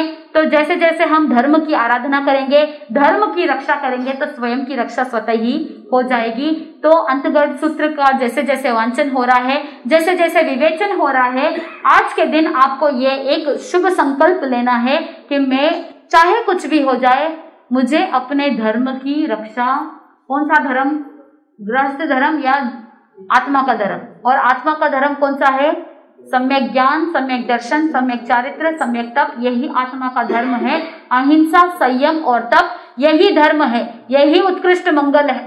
और इस उत्कृष्ट मंगल को जान करके अपनी आत्मा को अहिंसा, संयम और तप की ओर आगे बढ़ाऊं, ऐसी भावना रखते हुए ऐसा संकल्प करें कि मैं ज्यादा से ज्यादा अहिंसामय जीवन जीऊं, मैं अपने जीवन को संयममय और तपमय बनाऊं। ऐसा संकल्प करेंगे तो धर्म की रक्षा होगी, और अगर धर्म की रक्षा होगी तो संघ, समाज और नगर की रक्षा स्वतः ही हो जाएगी। इस सत्य तथ्य को जानेंगे तो आनंद ही आनंद की प्राप्ति होगी। कल हम छठे वर्ग का भाव क्या है, किस तरह से भगवान ने अपने इस छठे वर्ग के अंदर भाव कहे हैं, कैसे अर्जुन माली अपने कर्मों को क्षय कर देता है, जो नरक के अंदर जाने के जैसे कर्म करता है, लेकिन 6 महीने में इतने कर्म करता है, और 6 महीने के अंदर अंदर अर्जुन माली संयम अंगीकार करके 6 महीनों के अंदर अंदर कर्मों को क्षय करके सिद्ध बुद्ध मुक्त कैसे हो जाते हैं। और छठे वर्ग के और जो बाकी के अध्ययन है, टोटल 16 अध्ययन, तो इन 16 अध्ययनों के क्या भाव है, किस तरह से हमको भी इन आदर्शों पर चलते हुए अपने आत्मा को उद्धार की ओर, कल्याण की ओर आगे बढ़ाना है। जैसे जैसे हम सुनेंगे आनंद की प्राप्ति होगी। जिन वचन के विपरीत अगर कोई असत प्ररूपणा हुई हो, जिन वचन के विपरीत अगर मैंने कुछ कहा हो, तो अनंत सिद्ध केवली भगवान की साक्षी से मिच्छामि दुक्कड़म।